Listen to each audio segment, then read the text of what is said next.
Buenas tardes. Gracias por acompañarnos en esta actividad educativa. Las personas que siempre dicen presente para venir a este espacio de reflexión, donde tenemos personas expertas en diferentes áreas de salud mental, pues que nos traen un tema y luego podemos entonces dialogar en ese sentido. En este mes, las actividades están en el marco del aniversario de Casa Abierta, 50 años. Ya medio siglo tiene Casa Abierta, como hemos hablado. En este mes hemos trabajado lo que son las desigualdades de género, las desigualdades sociales, el deporte y su importancia en la prevención. Y en el día de hoy, pues ya ustedes saben que vamos a hablar de los avances y los desafíos en el ámbito de las drogas. Tenemos también un invitado internacional que próximamente nuestro director ejecutivo va a estar presentando. Les comento que el día de ayer en la sede central tuvimos nuestro acto aniversario. Todavía faltan muchas actividades todavía por desarrollar en el marco del aniversario. Por ejemplo, te llevamos en curso un entrenamiento simultáneo en 19 centros penitenciarios, trabajando el entrenamiento en habilidades para la vida, con más de 400 personas privadas de libertad, esperando que pueda contribuir a la sana convivencia y al desarrollo personal de cada una de estas personas que están en ese entrenamiento. Poder mejorar la relación consigo mismo, poder mejorar la relación con los demás y con las demás. Así que Casa Abierta sigue todavía en esas actividades. Hemos tenido varios campamentos, tanto en San Francisco como en Santo Domingo, y otras actividades. Aún nos faltan actividades presenciales en las diferentes sedes. Y así que estamos muy contentas, muy contentos en Casa Abierta de celebrar este 50 aniversario, medio siglo de historia. En el día de ayer pudimos presentar a las personas participantes lo que es Casa Abierta, cuál es su metodología, su historia, su filosofía, sus objetivos. Y luego también pudimos hacer también una fiesta, porque es un mes de celebración, de poder llegar a este tiempo a pesar de los desafíos, a pesar de todo lo que ha transcurrido en este tiempo. Pues hemos ido avanzando y esperamos que Casa Abierta siga, así como su nombre lo dice, abierta por mucho tiempo más. Vamos a pasar a Juan Radamés de la Rosa, que es el director ejecutivo de Casa Abierta, que nos va a presentar al facilitador, que es Fabián Chioso, de Buenos Aires, Argentina, un también colaborador de Casa Abierta. Adelante, Juan Radamés. Está cerrado el micrófono. Sí, Ahora sí. ahora sí, ¿verdad? Sí. Sí. Bueno, empezaba diciendo muchas gracias a Teresa y muchas gracias a todos ustedes por compartir con nosotros estas actividades que Teresa acaba de mencionar. Fabián Chioso es un amigo, un colaborador, uno de esos profesionales no latinoamericanos, iberoamericanos, porque es un hombre que ha tenido toda una trayectoria en estos temas de salud mental, en estos temas societarios de la que nos ocupamos también por acá en Casa Abierta. Fabián, que más que un invitado, es parte de esta Casa Abierta porque ha estado relacionado con nosotros y con muchas otras organizaciones en América Latina y España, desde su rol de profesional comprometido en esta causa que llevamos contracorriente, porque hasta ahora las políticas públicas sobre drogas en nuestros países, Argentina ha dado pasos mayores que los nuestros, anoche lo mencionaban en la actividad, porque ya tienen una legislación nacional para el cannabis medicinal, que todavía aquí no la tenemos. Pero igual que en toda América Latina, las políticas públicas sobre drogas siguen siendo una preocupación básicamente por el control, por la represión, por buscar controlar lo incontrolable con estas políticas que no tienen en cuenta al ser humano. Sin embargo, pues aquí seguimos intentando que esto cambie alguna vez. Fabián Chioso es sociólogo, ya Teresa lo ha mencionado, es argentino, es un psicólogo social también, doctorado en salud mental en un proceso de tesis. Es una persona muy vinculada a la Fundación Ailén, de la que ha sido parte de su directiva y coordina en estos momentos un dispositivo de atención en salud mental en una comunidad vulnerable de Buenos Aires, Argentina. Forma parte de RIOT, el secretario de la Red Iberoamericana de ONG que trabaja en drogodependencia, y también fue o es pasado presidente de la Federación Latinoamericana de Comunidades Terapéuticas, FLAT. Es docente de la Universidad de Buenos Aires, asesor y expresidente de la Federación FONGA de Argentina, Federación de Comunidades Terapéuticas de Argentina, una potente organización en América Latina que agrupa no sé cuántas instituciones en su país.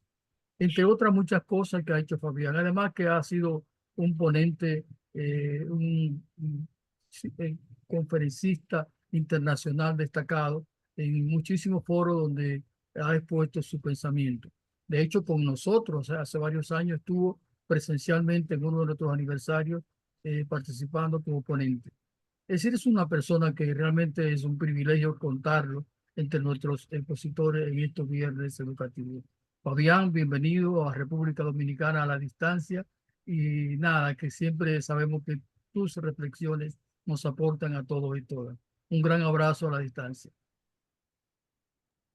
Bueno, muchas gracias, Juan. Un placer para mí. En principio, feliz cumpleaños para Casa Abierta. Este, una institución que tiene un enorme trabajo, además de muchos años de trayectoria, tiene un enorme trabajo muy, muy enriquecedor, eh, y del que todos aprendemos. Yo me acuerdo de la experiencia cuando estuve por allá, por República Dominicana, y bueno, y los encuentros que tenemos muchas veces con Ray Diris, con Teresa, a veces con Juan, en algún foro internacional, en algún espacio. Realmente el papel de Casa Abierta es extraordinario, ¿no? Yo estoy representando a Margarita Sánchez Villegas, la presidenta de Río, que me pidió que la reemplace en este espacio, y que les haga llegar, por supuesto, los saludos de la presidencia, de toda la junta directiva y de todos los compañeros de la Río, ¿no? Motivo de celebración, este, esto que está viviendo Casa Abierta. Así que bueno, yo les agradezco la presentación, y la idea es comenzar y conversar, comenzar y conversar. Yo les voy a contar algunas líneas de reflexión, ¿no? Nosotros, ¿te parece, Teresa, que vamos comenzando ya? Bueno, vos me marcás más o menos los tiempos.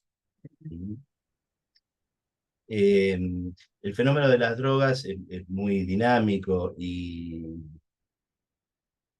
en nuestra América es mucho más dinámico todavía, por todas las diferencias, por toda la complejidad que tienen nuestros territorios, nuestra cultura, nuestros países, ¿no?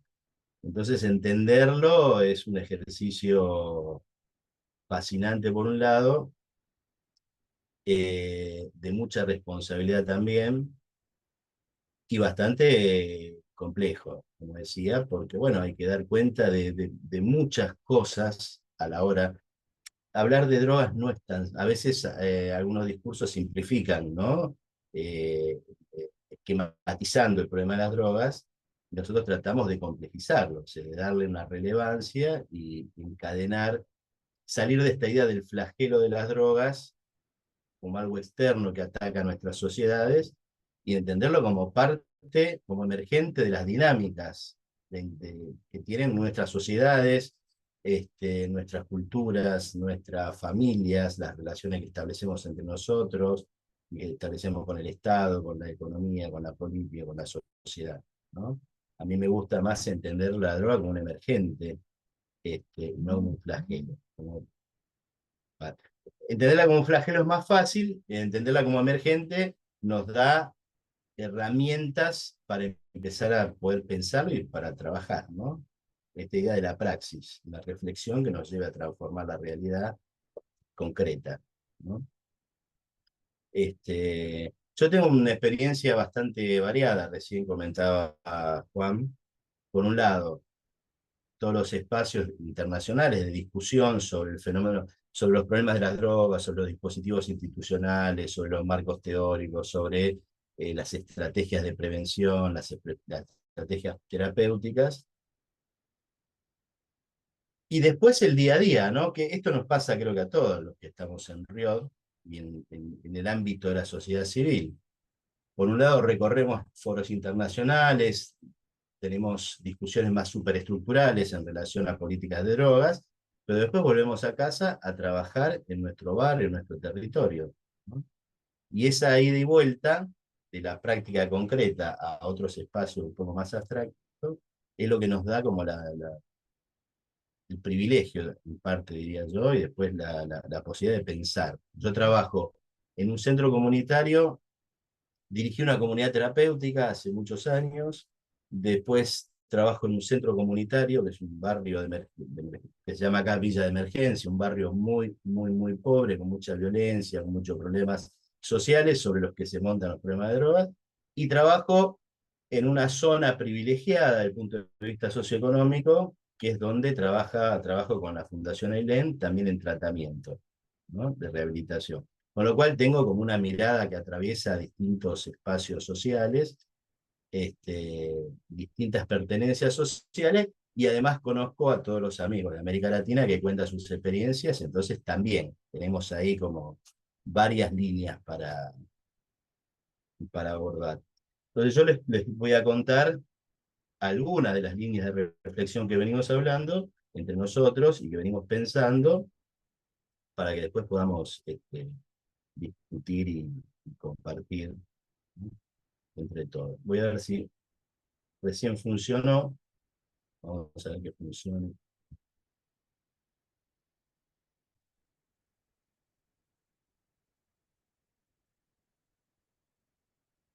Ahí está. Bien. Avances y desafíos. Yo pondría avances. ¿Será que está? Ahí está. Avances, retrocesos, idas y vueltas,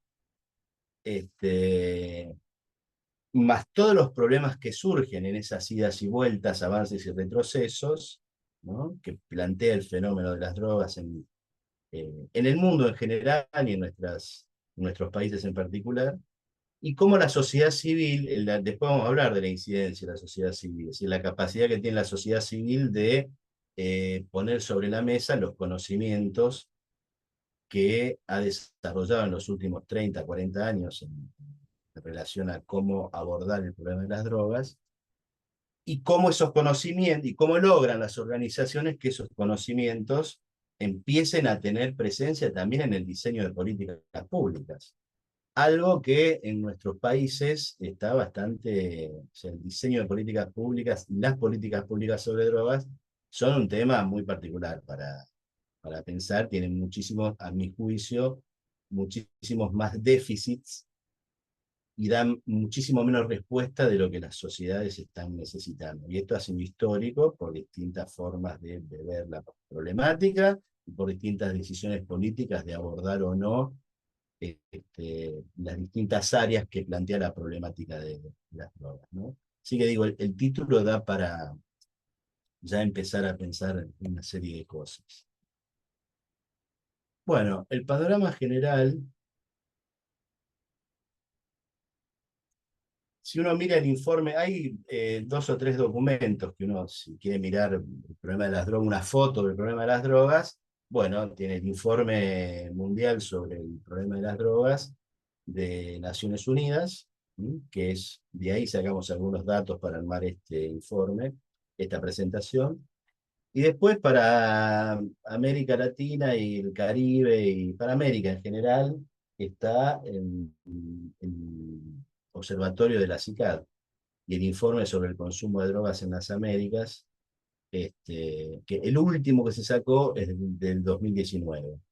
Y tiene una serie de dificultades, con lo cual los datos que aparecen ahí son orientativos, pero bueno, ahora vamos a ver cuáles son esas dificultades, ¿no?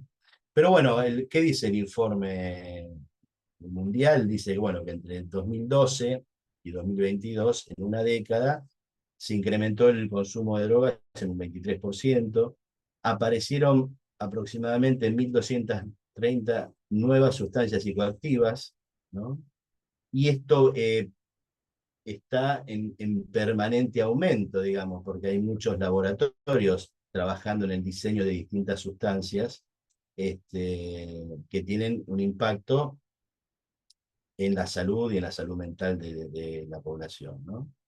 En general, la marihuana es la droga más consumida, seguida por los opioides, las anfetaminas y el éxtasis, aunque específicamente en nuestros países, si bien ese es un mapa más o menos general, en muchos de los países de América Latina los opioides no son uno de los problemas centrales, sino que el alcohol, la marihuana, los psicofármacos y la cocaína. Y después las cocaínas fumables, ¿no? Llamadas de distintas maneras. En Argentina y Chile y Uruguay se llaman Paco, pasta base. En Perú se llaman bazuco. Después aparece también el crack, que empieza a aparecer, por lo menos empieza a aparecer en muchos países que antes no tenía tanta presencia, empieza a aparecer con más presencia. Las drogas, las llamadas drogas de diseño, ¿no? Éxtasis y todo tipo de metanfetaminas y sus derivados y demás. Este, con lo cual, de alguna manera, el informe mundial uno puede leerlo como una apreciación general, pero hay que hacer hincapié en la dinámica propia de nuestros países, ¿no? Y hay cambios significativos. Bueno, la pandemia significó una fractura a nivel de la dinámica de de las sociedades y del mundo en general, en muchos ámbitos, ¿no? En todo, en la economía, en la política, en la cultura. Pero básicamente en el campo de las drogas implicó un reacomodamiento en todo lo que eran las estrategias de tráfico a nivel global, y muy particularmente un cambio significativo en pautas de consumo y en las formas de venta al menudeo. Esto es una investigación que estábamos haciendo, en un momento empezamos a plantearla con Casa Abierta, con gente de Chile, con gente de Uruguay, y después quedó trunca ahí por un rato. Vamos a ver si la podemos reeditar, porque es importante, ¿no? Empezar a ver qué cambios produjo la pandemia y cómo esos cambios se sostuvieron en el tiempo y qué implica eso. Por ejemplo, en el barrio donde yo trabajo, la pandemia lo que hace es que empiecen a ser, los que venden drogas sean los chicos más chicos, y empiezan a consumir personas adultas que antes no habían consumido drogas. Y esto genera todo un reacomodamiento y genera un impacto brutal digo, una apreciación micro, ¿no? Pero digo, son significativas de esta cuestión. Implica un impacto brutal en toda la población de niños y niñas, digo, hasta 12 años, por todas las prácticas de riesgo, por toda la violencia, por todo lo que implica, ¿no? A nivel mundial, el informe dice que hay aproximadamente 228 millones de personas que consumen cannabis, 60 millones que consumen opioides, 30 millones que consumen anfetaminas, 23 millones que consumen cocaína y 20 millones que consumen éxtasis. Lo cual, esto es una apreciación cuantitativa, ¿sí? ¿Cuánta cantidad?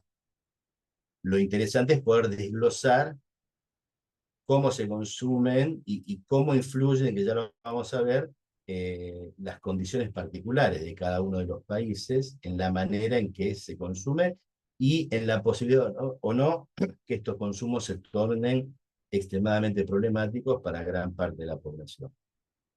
Generalmente el impacto más fuerte siempre es en los jóvenes de 17 a 24 años, ahí siempre hay un impacto muy fuerte del consumo de sustancias, un impacto un poco menor, pero también importante en los niños y niñas de 12 a 17, a 15, perdón. Y esto es lo que nos permite como empezar a tener un mapa de cómo se dan el consumo. No bastan los datos cuantitativos, sino que es necesario generar datos cualitativos. Cómo se consume, qué se consume, para qué se consume, en qué contextos y qué sentidos tienen los consumos para las personas que hacen uso y abuso de sustancias, ¿no? Fíjense en que de todos los consumidores de opiáceos, el 84% son varones y el 16% son mujeres. El consumo en general de alcohol, de psicofármacos y de cocaína, por lo menos en muchos países de América Latina, está creciendo en las mujeres y en los niños, ¿no? Y en muchos casos las pautas del consumo de alcohol en las mujeres empiezan a reproducir mecanismos similares a las pautas de consumo de los varones, especialmente en bebidas fuertes como el ron, el whisky, etcétera, etcétera. Bueno, el 24% de todos los consumidores de cocaína, el 76% son varones y el 24% son mujeres. En cannabis el 76% son varones y el 24% son mujeres. Y después vamos a ver que si bien que esto mismo se reproduce en la posibilidad de acceso a tratamientos, ¿no? Siempre es más fácil acceder a tratamientos para los varones que para las mujeres, ¿no?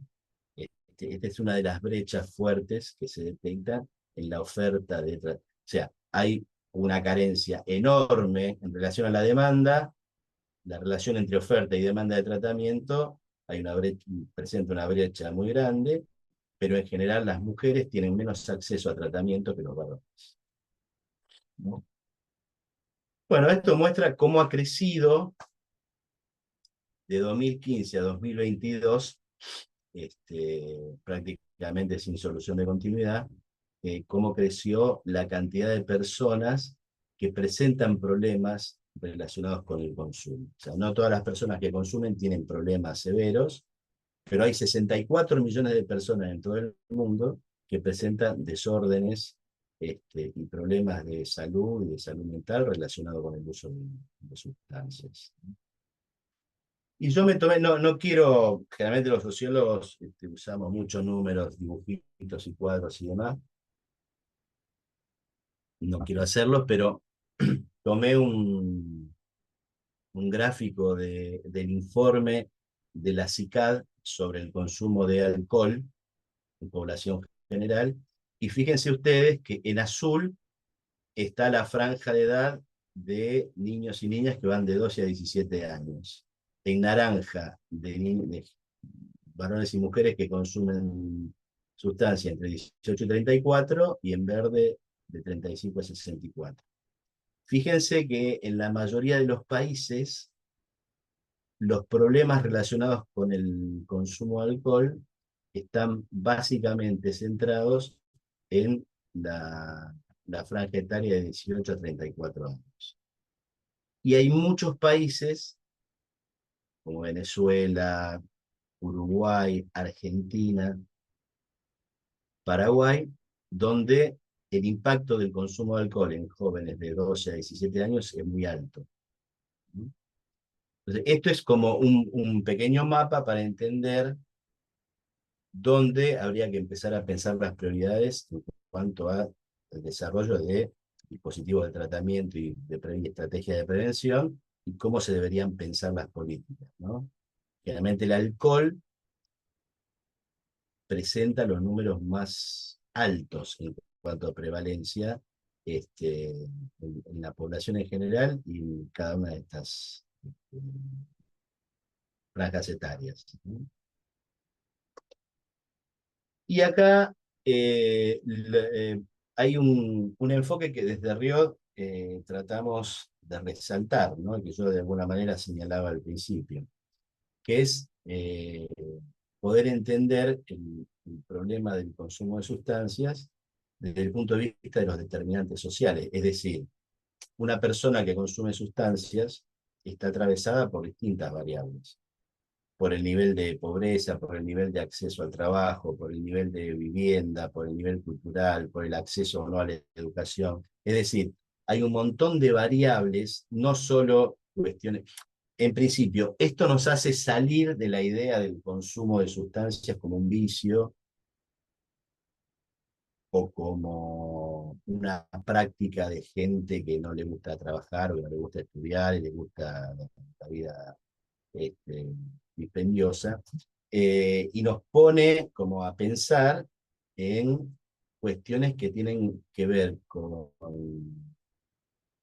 variables estructurales y nos pone en esta línea que yo planteaba al principio. El consumo de sustancias y los consumos problemáticos de sustancias están relacionados con las dinámicas sociales. Entonces, si bien, como se ve en este dibujito, hay una relación que se establece entre la sustancia y el individuo, ese individuo está en un contexto donde está conformado por factores en relación a estilos de vida, forma de vivir, de percibir la realidad, de elegir cómo le gusta hacer una cosa u otra. Está atravesado por redes sociales. Esa persona tiene o no tiene trabajo. Esa persona se siente bien o no con el acceso que tiene al uso de bienes culturales. Esa persona tiene acceso o no tiene acceso al sistema de salud, tiene acceso o no a la educación, ¿no? Todos estos factores entran en juego a la hora de, por un lado, de entender por qué se dan estos procesos de aumento en los niveles de consumo, que en general tienen que ver con el deterioro de las condiciones de vida de la población, y nos exigen, digamos, que cuando hablamos de una política de drogas, tengamos que pensar en términos de una política integral. Una política de drogas no solo tiene que prevenir el consumo problemático, no solo tiene que dar información sobre las prácticas de riesgo, sino que tiene que tender en forma integral a mejorar las condiciones de vida, es decir, a garantizar mejores condiciones laborales, a garantizar el acceso al estudio, a garantizar básicamente el acceso a la escuela primaria y a los jardines de infantes, que son factores de protección muy importantes, ¿no? Y nos hace pensar que gran parte de esa política sobre drogas debería dar cuenta de, primero, surgir de una decisión política que asigne los recursos que corresponden al desarrollo de distintas áreas de la sociedad, ¿no? Pero con esta idea de salir del enfoque de la persona que consume drogas y empezar a entender que esa persona que consume drogas está en un contexto social, cultural, político y económico, y que esas variables tienen una fuerte incidencia en el acceso o no a prácticas de riesgo. Nosotros hablamos mucho cuando pensamos, decimos, bueno, ¿cómo habría que pensar el problema de las drogas y cuál sería una política, un enfoque adecuado para los estados en cuanto a pensar una política de drogas, ¿no? Bueno, y hablamos mucho del enfoque de salud pública. Entonces yo me preguntaba, bueno, no sé si todo el mundo tiene en claro o con todo el mundo acordamos de qué hablamos cuando hablamos de salud pública, ¿no? Del enfoque de salud pública. Entonces yo pensaba, bueno, nosotros fuimos formados, yo me formé hace 30, 40 años, con un modelo, que es el enfoque más, lo puse el enfoque punitivo, pero es un poco más complejo, pero va en esa línea. Esta idea de que el adicto, o que la persona que consume drogas, cualquiera sea la manera en que las consume, es un adicto y que el adicto es básicamente un delincuente. Y es parte de la cadena de narcotráfico porque como él consume drogas, entonces de esa manera se alimenta la cadena de producción, distribución. Esa fue la idea que durante muchos años formó a todos la mirada sobre las drogas, ¿no? Llega un momento en que esto, si uno sigue los documentos de CICAD, 2013 es un punto de inflexión donde se empieza a plantear que en realidad el adicto, hablar del adicto es una forma de estigmatizar a una persona. O en realidad, y esto lo vemos nosotros también en nuestro trabajo todo el tiempo, generalmente nosotros hablamos de personas que tienen problemas relacionados con el uso de sustancias. Algunas de esas personas establecen un vínculo adictivo con una sustancia, con una conducta, otros no. Pero igual no deja de ser problemático ese vínculo, ¿no? Pero la persona no deja de ser una persona y no deja de ser un ciudadano con derechos y con capacidad de tomar decisiones y con la obligación de que esas decisiones sean reconocidas y tomadas en cuenta, ¿no? Entonces, ese pasaje para todos los que trabajamos en esto nos parece obvio, pero muchas veces no es tan obvio. Ese pasaje de ver a la persona que consume drogas como un adicto, delincuente, vago, malvado, con un juicio moral negativo sobre él, a ver a una persona con una enfermedad es un cambio radical. Y ahí en ese pasaje se conforma o tiene sentido el enfoque de salud pública. ¿Qué dice esto que vengo repitiendo, ¿no? La salud es el resultado de la interacción social, de las sustancias y de los factores personales. Es decir, no a todas las personas las drogas le impactan de la misma manera, y que una persona empiece a tener problemas relacionados con las drogas va a depender mucho de cómo se relaciona con su medio, con su familia, con su contexto de amigos, con su contexto barrial, con el mundo donde vive, ¿no? Y la disponibilidad o no de sustancias, y la impronta cultural que tenga el uso de sustancias. Por ejemplo, las metanfetaminas, el éxtasis, está más ligado a determinados sectores sociales que participan de determinados ritos culturales, como por ejemplo la fiesta electrónica. El uso de pasta base está más asociado a niños, niñas y adolescentes que pertenecen a sectores marginales, que están vulnerados en todos sus derechos y que viven en los contextos donde se cocina y se genera cocaína. Con lo cual, entonces, la pertenencia y la disponibilidad y el acceso que tienen al consumo de sustancias va a depender mucho de la pertenencia social, ¿no? Y cultural. El enfoque de salud pública plantea una promoción de la salud y la prevención para reducir riesgos y costos, ¿no? Que producen el problema de las drogas, y básicamente hace énfasis en que afrontar la problemática que plantean las drogas no es solamente un problema, no es un problema de la policía o del ejército, sin duda, pero no es un problema solamente del Estado, sino que es la comunidad toda la que tiene que poder generar también sus propios recursos y sus propias estrategias para afrontar los problemas que parte de las personas que las habitan sufren, ¿no? Este, en este pasaje y este enfoque que llamamos el enfoque comunitario es un poco uno de los cambios radicales que se dan en los últimos años, ¿no?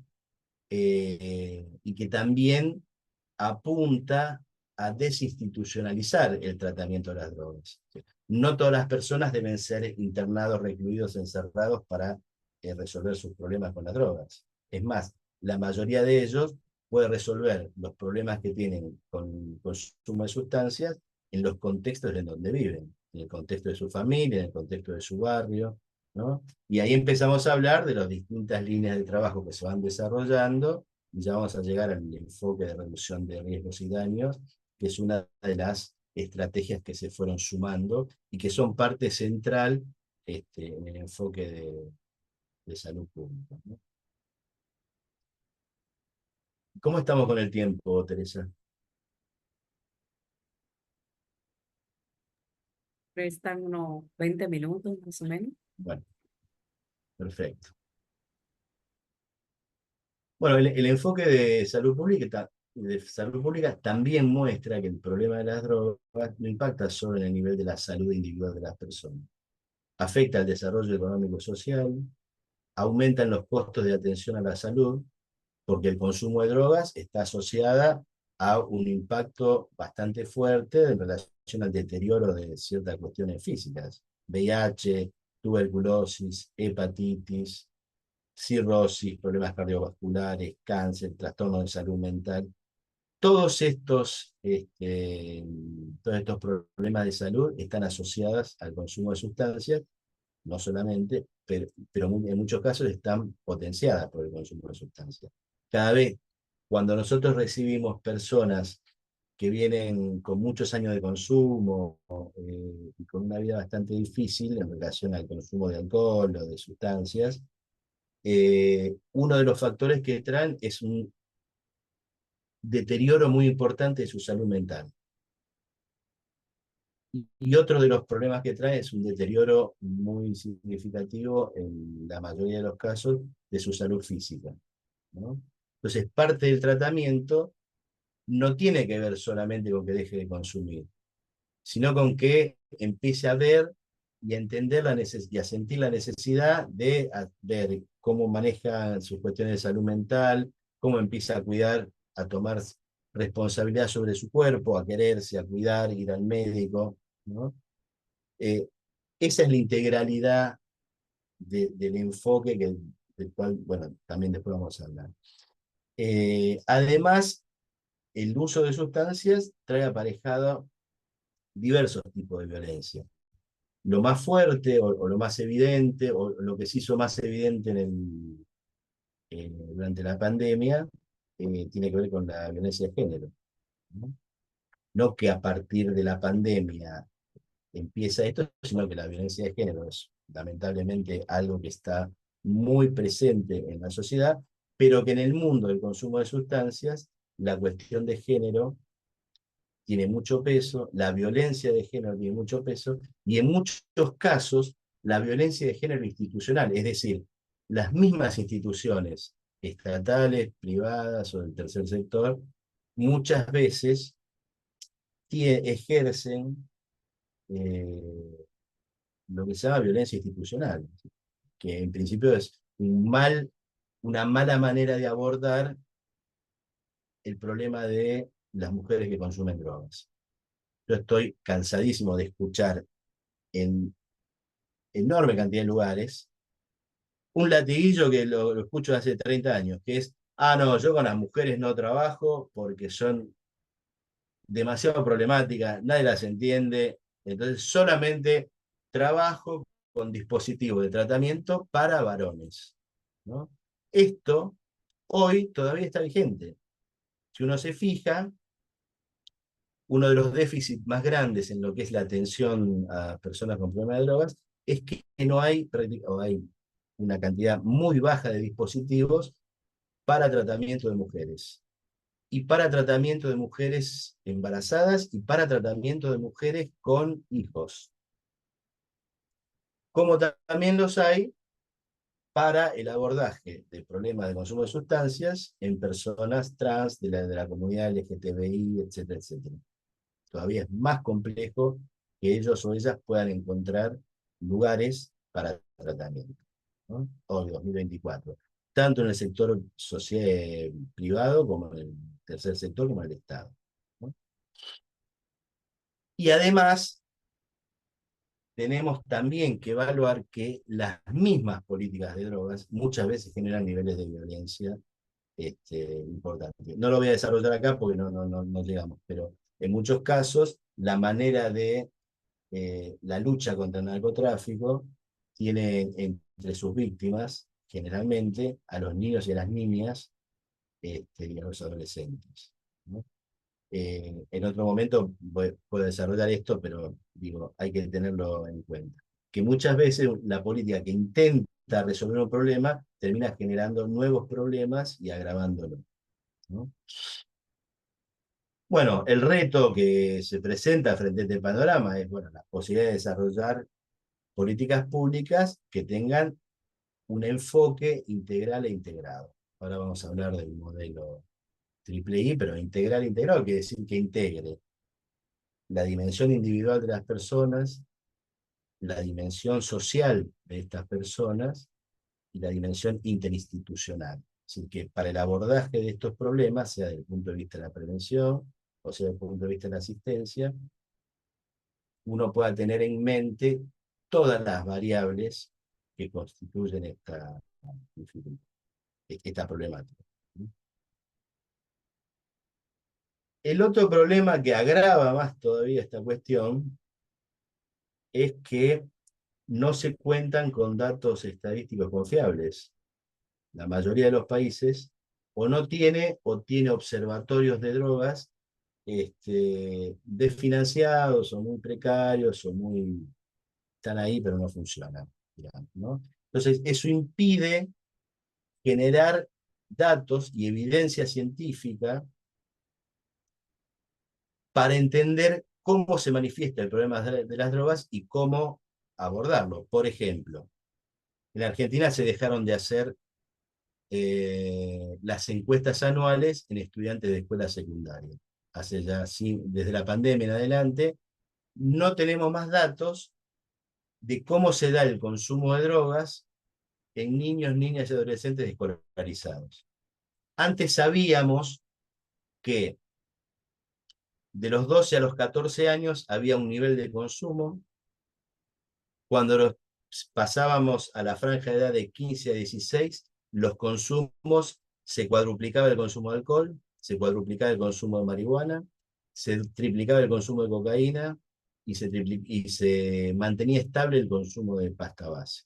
Esos son datos estratégicos que nos mostraban que entre los niños, la niñez y la adolescencia había un salto cualitativo y cuantitativo y que era necesario pensar las políticas de drogas para los adolescentes, que era donde estallaba y se multiplicaban los consumos problemáticos, pero también para los niños y niñas, y que la prevención y la educación tenían que ir de la mano y que era necesario trabajar preventivamente desde el jardín de infantes, en el desarrollo de habilidades, en el desarrollo de mirada crítica, en el desarrollo de condiciones de contención. Y a esa información que era crítica para pensar una política de drogas, le faltaba un dato fundamental, que era cómo se da el consumo de drogas y cómo impacta en la salud mental y en la vida cotidiana, en la salud social, de los niños y niñas que no van a la escuela. Que en nuestra América Latina,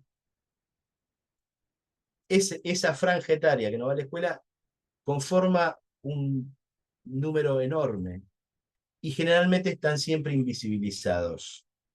Y ahí es donde más fuerte pega todos los problemas relacionados con el uso de drogas, con el tráfico y con la violencia, ¿no? Entonces, miren, si es fundamental e importante que cada país pueda desarrollar instrumentos para conocer cómo son las dinámicas relacionadas con el consumo de drogas.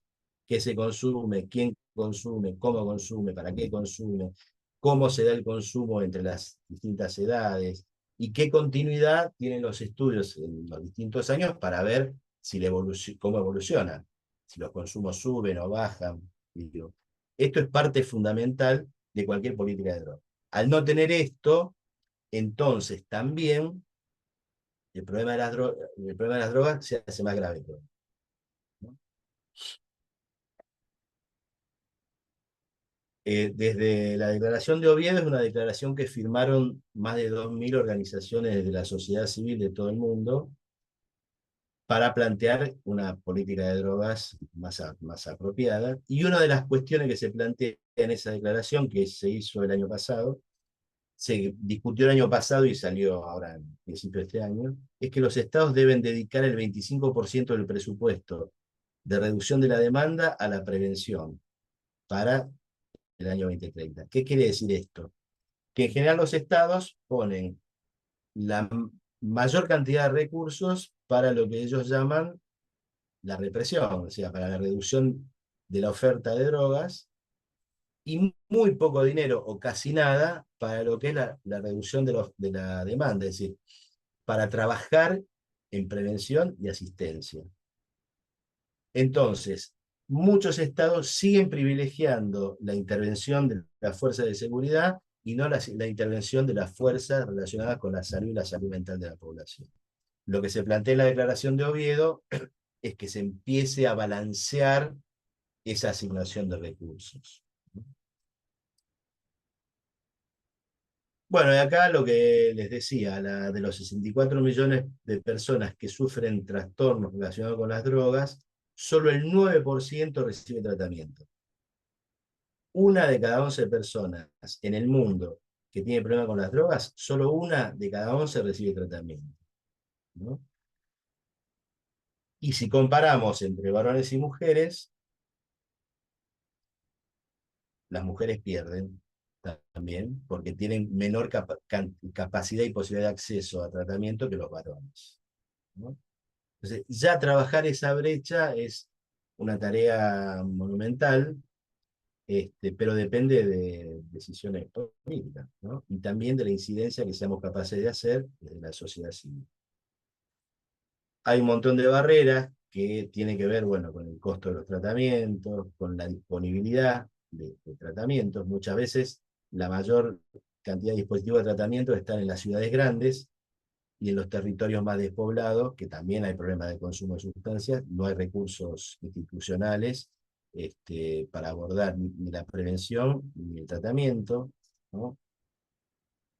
Y después hay un tema que también es complejo, no lo puedo desarrollar acá, que es el estigma. Esto de seguir considerando, directa o indirectamente, a las personas que tienen problemas de drogas, varones, mujeres, cualquier tipo de elección sexual, como algo así como ciudadanos de segunda o de tercera o descartables, ¿no? Todavía esa idea de que la persona que consume drogas es un delincuente, es un vago, es una persona vil, en muchos casos sigue impregnando el imaginario y la representación social que tenemos, ¿no? Hay servicios mal preparados, muchas veces los estados intentan dar cuenta de este problema, pero no tienen servicios adecuados desde el punto de vista de la infraestructura ni de los recursos humanos. Entonces, muchas veces se intenta afrontar un problema complejo con personas que no están capacitadas como corresponde, ¿no? Cuando se están dando cambios muy importantes en todas las problemáticas relacionadas con las adicciones. Uno de esos cambios, que vamos a hablar después si llego con el tiempo, es la emergencia de los usos problemáticos de la tecnología. En general estamos muy centrados y muy formados para entender el problema de las sustancias, el consumo de sustancias, pero se viene armando un problema mucho más complejo, a mi juicio, que es el del uso problemático de la tecnología.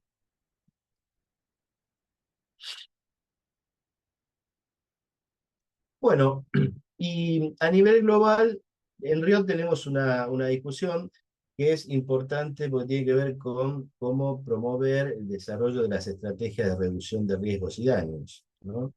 Es decir, de pasar de una concepción de los tratamientos y de la prevención centrada más en la abstinencia, a un concepto, esto es muy básico lo que les digo, a un concepto que tiene que ver más con trabajar con un enfoque que no esté centrado en la abstinencia, sino en mejorar la calidad de vida de las personas. Es decir, para ser llano, poder trabajar con una persona que más allá que siga consumiendo drogas, igual podamos trabajar para que aunque sea mejore de alguna manera sus condiciones de vida. Este enfoque y este planteo que está acá, que yo les estoy mostrando, tiene para mí un pequeño sesgo, que es la visión europea, ¿no? Porque sigue hablando de intercambio de agujas y tratamiento de sustitución de opiáceos, que es una de las estrategias, pero nuestra América Latina tiene otras problemáticas que deben ser abordadas también desde las estrategias de reducción de riesgos y daños. Nosotros no tenemos una prevalencia alta de consumo intravenoso, hay países que sí, un poco más, un poco menos. Lo que tenemos es un brutal deterioro de las condiciones de vida de la población y especialmente de la condición de niños, niñas y adolescentes. Y el consumo problemático en esas franjas es todavía mucho más, más dañino, el impacto es mucho más radical, ¿no? Y además, las estrategias, sean de reducción de riesgos y daños, o sea, y de todas maneras América Latina y el Caribe han logrado desarrollar desde la sociedad civil una complejísima y maravillosa red, aunque un poco desarticulada, de respuestas, no desde el Estado, sino de la sociedad civil, de respuestas de diversa índole al problema de las drogas. Desde padres que se organizan hasta gente que haga organizaciones de tratamiento. Eh, Tenemos una red enorme, aunque muy desarticulada, y esa red da cuenta de un fenómeno que es la heterogeneidad estructural. Cada uno de nuestros países es distinto económicamente, culturalmente, políticamente, económicamente. Entonces no se puede pensar una estrategia estándar para todos. Cada país tiene que poder entender sus propias dinámicas relacionadas con las drogas para poder entender cómo se construyen las respuestas desde lo local, ¿no? Esto me parece que es importante poder eh, incluir. Yo con los amigos y hermanos españoles trabajamos mucho esto, porque bueno, nuestra América Latina es bastante más compleja y vista desde Europa, a veces escapan algunas cosas, ¿no? Que son sustanciales. Como por ejemplo este concepto, que es un concepto sociológico de heterogeneidad estructural, ¿no? Bueno, voy a seguir para... Uno de los planteos que se hace es la necesidad de desarrollar programas de inserción sociolaboral, ¿no? Como una forma de, que generalmente son programas que se piensan para los procesos de tratamiento, pero para los procesos de finalización de los tratamientos. Así que una persona pueda recuperarse y puede insertarse laboralmente. El problema es que en nuestra América Latina y en el Caribe tenemos serios problemas con el ámbito laboral. Estamos atravesados por la desocupación, por la precarización de los trabajos y por la explotación directa de mano de obra. Entonces, en ese punto también es necesario pensar que la inserción sociolaboral es una herramienta de salud mental también, y que debe tener que ser pensada desde los programas de la sociedad civil, pero también desde el Estado. Quienes tienen el poder y las condiciones para generar más y mejor trabajo de calidad para la gente y especialmente para los jóvenes son los estados. Entonces ahí se da también el punto de incidencia, digamos, de la sociedad civil tenemos que poder hablar, porque si no nos dedicamos a hacer maravillosos programas de reinserción sociolaboral de nuestros jóvenes en sociedades cuyo mercado laboral se está achicando cada vez más y de lo poco que queda se va precarizando, ¿no? Y encima con el estigma de ser un exadicto, para decirlo de una manera que no me gusta, pero de ser un exadicto o una exadicta, que también es una de las barreras importantes para acceder a un trabajo digno, ¿no? Digo, problemas que van surgiendo. Ese es un poco el panorama, creo que me llevó más casi todo el tiempo el tema, el panorama actual y donde estamos parados. De todas maneras, se han hecho avances significativos y venimos como tratando de instalar e instituir estos avances para que se transformen en herramientas de políticas públicas, ¿no? Se avanzó en cuanto a derechos humanos, a considerar, a incluir la noción, la visión de los derechos humanos en relación al problema de las drogas. Es decir, una persona que consume drogas también tiene que tener derechos como cualquier ciudadano, esto que decía antes, algo que parece obvio, pero que muchas veces no. El enfoque de género, es entender que la pertenencia de género también determina cómo se va a jugar el problema de las drogas, cómo se va a jugar en la cuestión del estigma. Una mujer muchas veces tiene más trabas para acceder a tratamientos, pero además, si además si consume drogas y además es madre, por ejemplo, esto lo vemos en los hospitales cuando van a parir, bueno, eso la transforma o eso hace que sea peor tratada y peor considerada y más estigmatizada, porque no cumple con los roles esperables de una mujer y de una madre, porque consume drogas y descuida, ¿no? Entonces, digo, El enfoque de género es una herramienta fundamental para poder entender estas diferencias y poder actuar en consecuencia y garantizar derechos también. El enfoque de salud pública, el trabajar con evidencia y estándares de calidad, hemos logrado instalar por lo menos la idea de que en el campo de la prevención y el tratamiento no se puede trabajar de cualquier manera. Primero que nadie salva a nadie, salir de esta idea salvacionista, porque la idea salvacionista tiene 2 o 3 problemas, que no voy a desarrollar acá, pero... Y empezar a trabajar con estándares, por un lado, evidencia científica, es decir, que estudios científicos demuestren cuáles son las herramientas que sirven y cuáles las que no. Y que los estándares de calidad establezcan cuáles son las cosas que se pueden hacer y cuáles son las cosas que no. Por ejemplo, la violencia, el encierro, la privación del vínculo con la familia, los castigos. Está claramente establecido que no son respetuosos de los derechos humanos, no son estrategias terapéuticas que sirvan y no tienen nada que ver con la calidad de los servicios y los tratamientos. Son herramientas de ejercicio de la violencia contra las personas. Y la salud mental no se resuelve con violencia, los problemas de salud mental. Se resuelven con solidaridad, con tratamiento, con ciencia, con amor, con cariño y con conocimiento, y con compromiso, ¿no? La intersectorialidad y la cooperación nacional e internacional, esto se discute mucho en los ámbitos internacionales, como la idea de que cada país no va a resolver por sí mismo el problema de las drogas y hay que empezar a articular políticas, conocimientos y recursos entre todos los países para que la respuesta sea global y no sea local solamente. Se empieza a discutir la situación, empezó a discutir e instalar fuertemente toda la cuestión del trabajo con las personas en situación de privación de su libertad y cómo desarrollar marcos jurídicos y medidas jurídicas alternativas al encierro y al castigo, ¿no? Y cómo trabajar con personas en situación de vulnerabilidad. Bueno, me quedo en los desafíos, y con esto voy cerrando un poquito. Nosotros desarrollamos desde Riod lo que es el modelo IEEE. Este documento lo pueden bajar de la red, de la página de Riod, porque es muy interesante, y es les diría como lo último que hemos como sintetizado de todo el trabajo que venimos haciendo, ¿no? Que es una atención integral, integradora e integrada. Integral, ¿por qué? Porque da cuenta de todos los aspectos que forman la problemática de una persona. Integradora porque tiene que integrar los distintos recursos institucionales que hay en un espacio comunitario, e integrada porque intenta integrarse también a esos recursos, ¿no? Y convocar a todas las fuerzas de la comunidad para trabajar. El trabajo en red es importante, ¿no? El modelo IEEE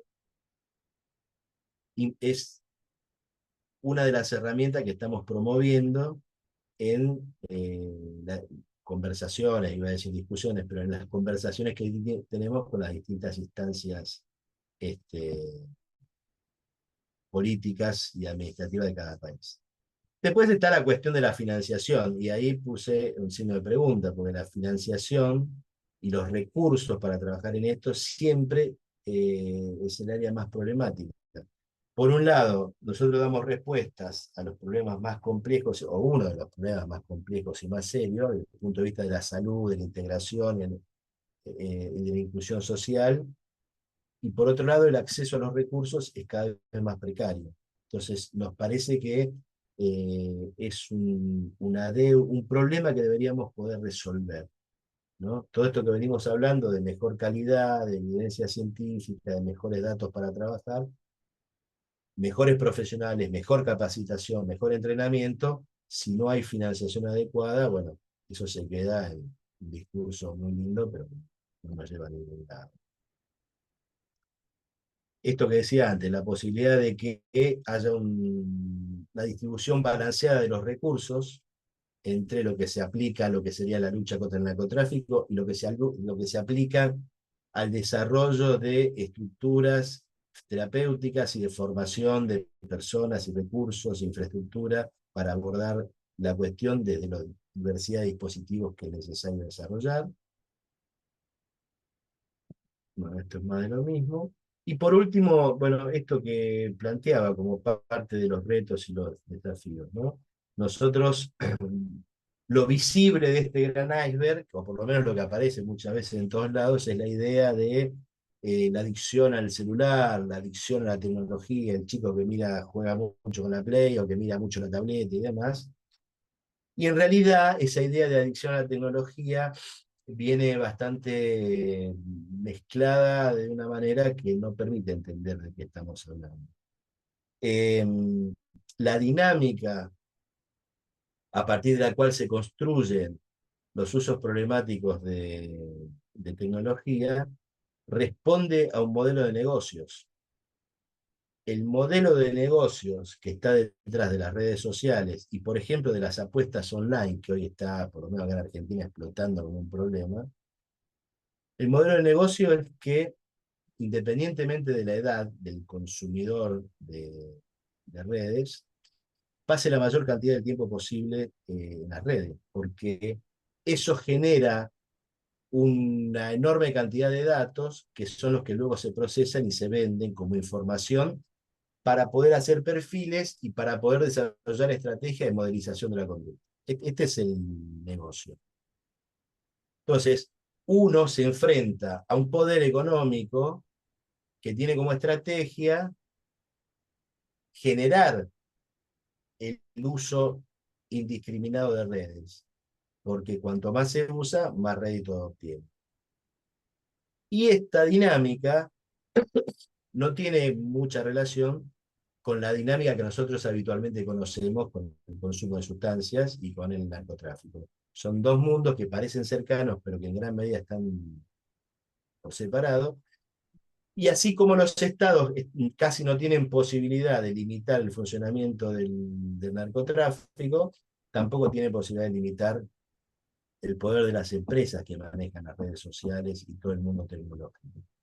Es más, inevitablemente están aliados con esas empresas porque son las que le permiten organizar la administración del Estado.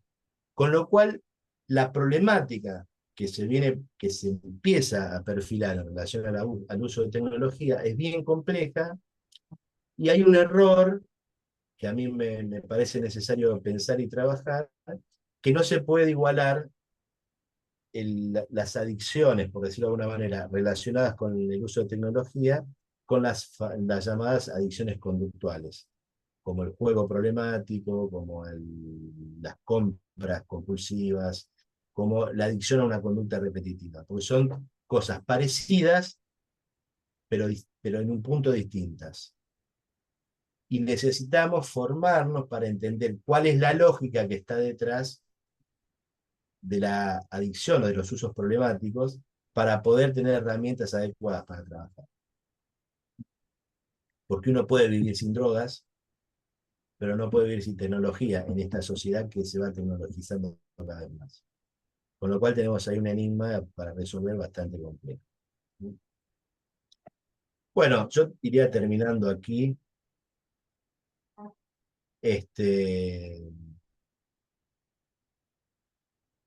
Fueron unas pinceladas así bastante generales de dónde estamos parados hoy, y de por lo menos cómo venimos pensando nosotros estas cosas.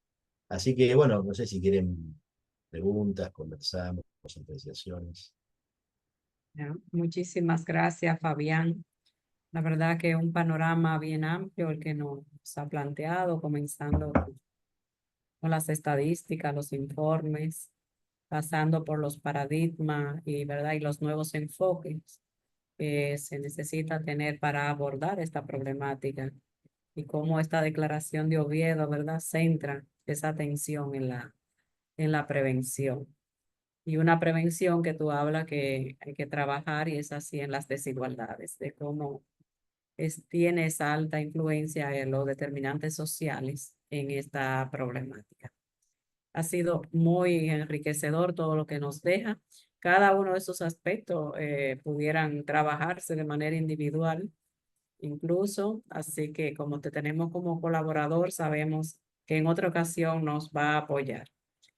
Importante que siempre estas actividades se quedan grabadas, se cuelgan en el canal de YouTube y podemos volver, revisar todas estas ideas que nos han planteado. Ideas que también en gran parte Casa Abierta viene también reflexionando sobre, ¿no?, el abordaje de esta problemática, los avances, cómo hacerlo, cómo debe ser en estos tiempos, ¿no? Enfocado en derechos humanos, perspectiva de género, y que sea un enfoque de salud pública, bueno, la prevención, la evidencia científica. Cada uno, pues, día a día vamos dando, ¿verdad?, pequeños avances. Queda abierto la sala para quien quiera levantar la mano y hacer alguna pregunta. También la pueden hacer por el chat. Hay una pregunta que nos dicen, tú hablabas de que 64 millones de personas, según el estudio, pueden tener o tienen uso problemático de sustancia y que de esos solo 1% muy bajo puede entrar a tratamiento, me parece que un 9%. Entonces la pregunta es de ese 9%, que también hay una diferencia de género en ese sentido, eh, en el término de la recuperación, ¿qué tan, qué por ciento de esos 9% pudiera tener una recuperación real? La tasa de recuperación en realidad que están Ujú. preguntando. Mira, creo que el NIDA en Estados Unidos estaba estudiando un poco esto, el impacto de los tratamientos y la tasa de recuperación. A nosotros nos pasa, cuento la experiencia acá en Argentina, nos pasa que muchas veces la recuperación está pensada en términos cuantitativos, cuántos terminaron el tratamiento y dejaron de drogarse. Y en realidad, en muchos casos, la gente atraviesa procesos terapéuticos, muchas veces necesita varios para poder resolver sus temas, recae, vuelve a aparecer en otro, recae, vuelve a aparecer en otro. Y hay mucha gente que no va a dejar de consumir, pero sí que va a reducir muchísimo su consumo y va a mejorar su calidad de vida y va a poder reconstruir una serie de aspectos de su vida. Y eso nosotros lo entendemos también como, es difícil de medir por eso, ¿no? Lo medimos como, como un éxito, por decirlo de alguna manera, o como un indicador de salud. O sea, por eso esta idea de salir solo el enfoque, la abstinencia es el éxito, sino que no, hay gente que no va a dejar de consumir, pero puede mejorar y puede gestionar de otra manera esos consumos, ¿no? Generalmente la cifra que se maneja es de entre un 30 y un 40% de efectividad de los tratamientos. En diabetes hay un 40-45% de efectividad, y si uno mira otras patologías para no caer, los niveles de adhesión y de recuperación efectiva real están bastante cercanos al tema de las drogas, ¿no? Es una investigación interesante que nos queda pendiente, pero en general muchas personas pueden dejar de consumir, otras no van a dejar de consumir, pero van a mejorar su calidad de vida, y otras van a necesitar muchos procesos de tratamiento, muchos, digo, 2, 3, 4 procesos de tratamiento, hasta encontrar su momento y el lugar adecuado sin poder hacer algo con lo que pasa. Totalmente de acuerdo. Ujú. Así es. Después de un tiempo, reingresan y retoman, pero como tú dices, es difícil de medir porque aunque estén en consumo han aumentado su calidad de vida, ¿no? Quizás vuelven porque llegaron a otro nivel de deterioro, pero quizás es el tiempo de mejorar aún más, de Claro, recuperar. Entonces, con este enfoque de reducción de daños, pues más difícil aún de medir. Pues es más sí, difícil. sí. Bueno, pero mira, justo antes de empezar la charla, yo en el dispositivo de Fundación Ailén, yo dirijo el ambulatorio. Y tenemos gente con problemas cocainómanos muy, muy complicados. Hace un mes, uno de los muchachos abandonó el tratamiento, que ya tenía todo resuelto, qué sé yo, y ahora me llama la familia porque tuvo una recaída fuerte y quieren encontrar un recurso para poder internarse. ¿Qué funcionó ahí? Nosotros en los 2 o 3 meses que trabajamos con él y con la familia, no logramos mucho, pero logramos establecer un vínculo. Entonces, cuando fue necesario, cuando llegó un momento de crisis, este muchacho ya por fuera del tratamiento, sabe a dónde llamar, ya nos conoce y entonces va a ser más fácil hablar con él, va a haber más confianza y por ahí es más posible que acceda a un tratamiento de internación, porque en este momento no puede dejar de consumir, pero que después pueda retomar su proceso ambulatorio. Así Entonces, es, ese vínculo que se armó es un éxito, claro. un recurso, Claro, ¿no? pero si estamos enfocados en que si no está en abstinencia total, no fue un fracaso, entonces pues lo que trabajamos en esta área, pues nos sentimos frustrados, ¿no? Pero si lo vemos con Es esa así. perspectiva que tú tienes, pues nos anima a Claro, yo continuar. a muchos de los pacientes que tenemos les digo, mira, yo no te voy a estar corriendo de atrás para decirte no, no te drogues, no te drogues. Drogarte no es responsabilidad tuya.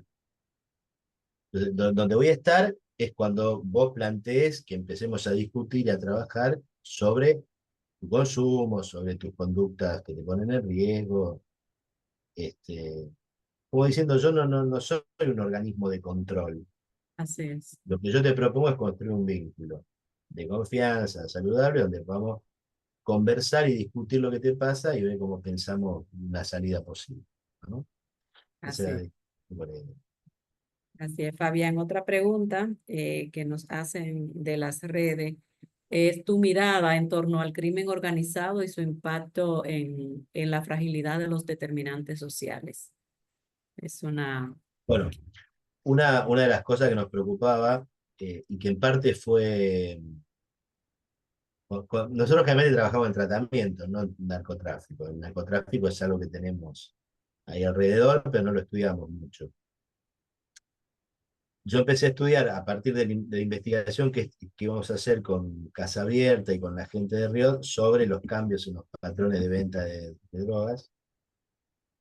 Y una de las cosas que queda claro es que el aumento de la desocupación y de la precarización económica, socioeconómica de la población después de la pandemia generaba condiciones para que haya más mano de obra disponible para el narcotráfico, disponible y barata, ¿no?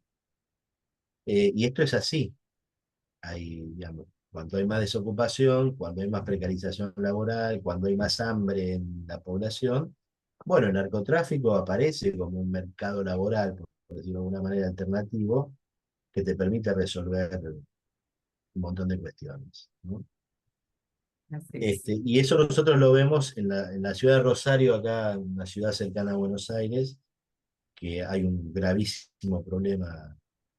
Este, el narcotráfico logró, al estilo de Pablo Escobar en su momento, meterse en todas las fisuras que deja el Estado, ¿no? Cuando el Estado no da respuestas en lo social, en la inclusión, el narcotráfico empieza a tejer y con la masa enorme de recursos, lo que logró hacer es desarmar una herramienta del Estado, que son las fuerzas de seguridad, a fuerza de corrupción, y cooptar, digamos, a todo un sector social, a parte importante de la población marginada, que no tiene ninguna otra alternativa de trabajo, ¿no? Esa dinámica a mí me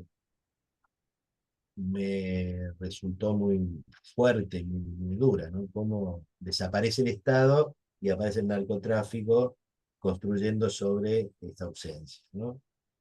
Entonces yo creo que sí, básicamente el narcotráfico le disputa al Estado la autoridad en un territorio, ¿no? A ver, ¿quién establece las reglas de funcionamiento acá?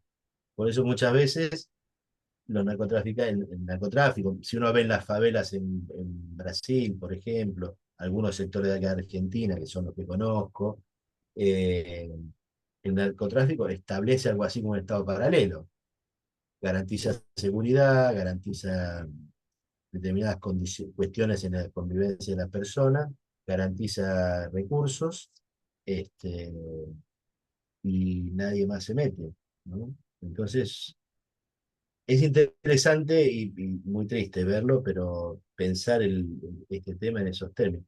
No solamente el narcotráfico como un monstruo que está por ahí, que nos ataca y que nos persigue, sino como una empresa extremadamente capaz y eficiente, mucho más rápida y más inteligente en muchos casos que el Estado. Ok. Justamente ahí nos pregunta otra de las participantes acá, eso, cómo se beneficia el Estado del narcotráfico, el crimen organizado, por ahí, por esa línea que tú estabas. Y bueno, ahí tiene una complejidad enorme, ¿no? Porque el narcotráfico, por un lado,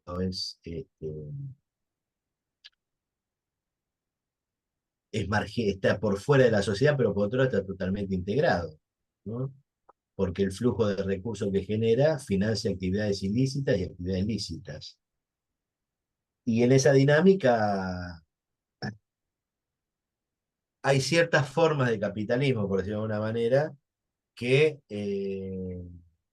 no tiene una mirada moral sobre de dónde vienen los recursos o cómo se generan. Y muchas veces el narcotráfico blanquea sus recursos en actividad ilícita, muchas veces está filtrado o infiltrado en todas las dinámicas políticas, ¿no? Realmente es muy complejo, muy difícil de abordar. Pero también es un tema, por lo menos a mí me parece, que los que estamos pensando el problema de las drogas y demás, tenemos que empezar a visibilizarlo y a tener una posición sobre él. Como sociedad civil, ¿verdad? Esa incidencia que necesitamos Sí, sí. tener en Nosotros, este a ver, sentido. nosotros, por ahí les pasa a ustedes, a cualquiera, nosotros en el barrio donde yo trabajo, en la esquina está uno de los dealers más importantes del barrio. Tiene 12 hijos. 8 o 9 de esos chicos vienen a nuestro comedor y vienen a participar de las actividades educativas y demás que hacemos. Así está metido esta lógica en la vida cotidiana, ¿no? Y bueno, está todo bien, nosotros no nos metemos con el tipo no se mete con nosotros, y en el medio están los chiquitos, y bueno, nosotros trabajamos con ellos, y después, bueno, el tipo se arregla con la policía, definen, se ponen de acuerdo, ¿no? A veces está preso, a veces no está preso, pero es una realidad. Ujú. Pero como tú decías, crea un vínculo, va a crear un vínculo que eventualmente pueda tomar una decisión de transformación, de cambio, Sí, sí, en ese sí, sí. sentido. Volviendo a los tratamientos, también hay una persona que quiere que tú digas tu parecer sobre los hogares CREA, su efectividad, es el manejo, porque como hablaba de ese encerramiento, del aislamiento, como ese modelo más punitivo. Entonces, ¿qué piensas sobre esos programas? Tú que también eres parte o has sido, ¿verdad?, asesor de la FLAC, Sí, sí, yo fui presidente de la FLAC y presidente. conozco. Mira, Hogares Crea tiene un modelo de trabajo que es un modelo histórico que se da en Hogares Crea y en muchas organizaciones donde se mezcla lo religioso con lo terapéutico y demás.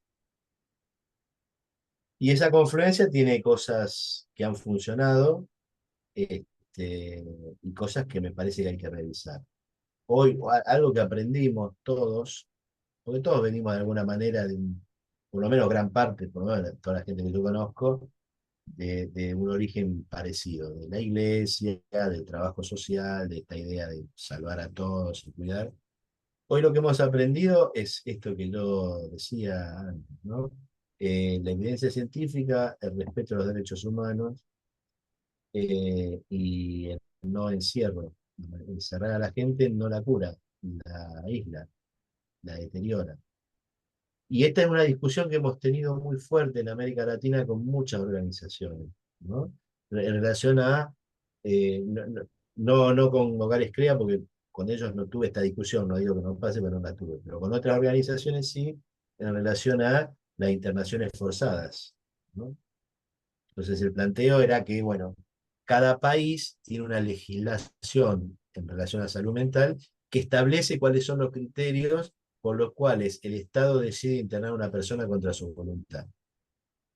De cada país tiene que respetar esos criterios. Yo, director de una organización o de lo que sea, no puedo decidir encerrar a una persona porque a mí me parece que así la salvo. ¿Se entiende? Porque hay mucho conocimiento científico que empieza y práctico que muestra que eso no es así. Privar a la gente de su libertad no cura, ¿no? Pero es una discusión que ha atravesado mucho a, a las organizaciones de América Latina. Yo ahora hace tiempo que no estoy en la FLAC, creo que han ido avanzando mucho y que están estableciendo estándares de calidad y estableciendo una línea divisoria entre las organizaciones, primero legales e ilegales, porque hay de las dos, y después entre las organizaciones que tienen estándares de calidad y de respeto a los derechos humanos y las que no. Y toda una propuesta de, bueno, che, cambien, empecemos un proceso y empecemos a revertir porque ya no estamos trabajando como hace 40 años, ¿no? Sí, justamente nosotros, Fabián, como Casa Abierta, pertenecemos al colectivo de salud mental aquí en la República Dominicana y justamente lo que ese colectivo está buscando, no institucionalización. Si hablamos la no, que es un manicomio, y los derechos humanos, por supuesto, es lo que estamos trabajando de cualquier problemática de salud mental, como tú bien estás señalando.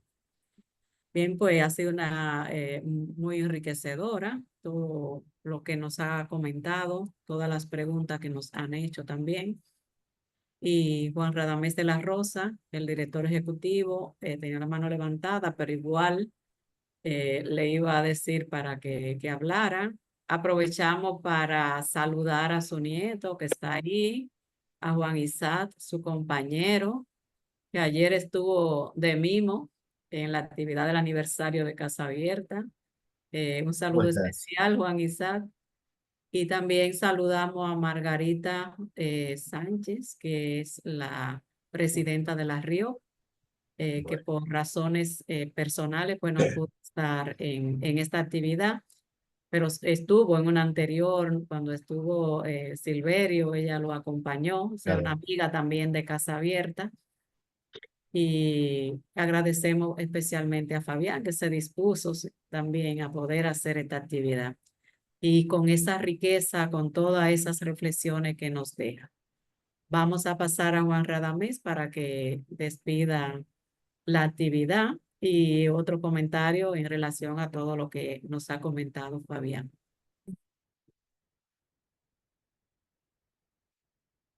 Tienen el micrófono cerrado, Luis. Ahora, Hola. Hola, Juan Isa. bien. ¿Cómo estás? ¿Cómo andas? Sí, sí, sí, pero ¿por qué todos no me están saludando? No me escuchan.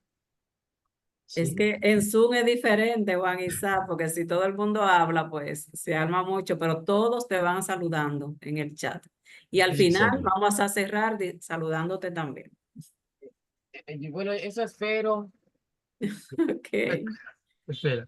Bueno, Quédate ahí que ya te saludamos, ah, todos. bueno, ya ustedes lo conocen, ese siempre quiere que lo estén saludando.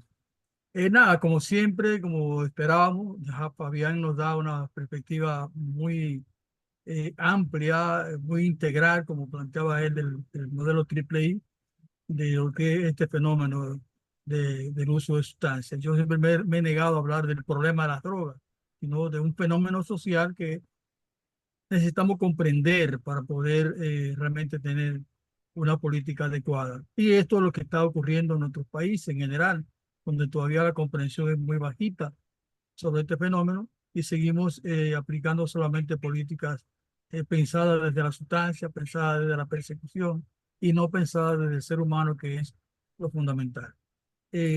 Muchas gracias, Fabián, y muchas gracias a todas las personas que han estado participando en el día de hoy. y esperamos que haya sido pues de mucho crecimiento para todos, porque esa es la idea de todo encuentro educativo. Muchas gracias. Buenas tardes. Gracias, Fabián. Muchas gracias, ¿eh? Muchas gracias. Juan Isate en el chat están saludando también. Y vamos a hacerle un aplauso a Fabián antes que se vaya, que le dé un poquito de calor allá que hace mucho frío. Sí, Ingrid, señor. Sí, señor. Hola, Isaac. un Sí, aplauso caribeño. Muchas sí, gracias. sí, un aplauso caribeño con mucho calor. A Isaac también lo vamos a unir ahí. Ahí 1, está. 2 y 3. Gracias, Fabián. Gracias a todas las personas. Muy bien, Nos gracias. encontramos el próximo viernes.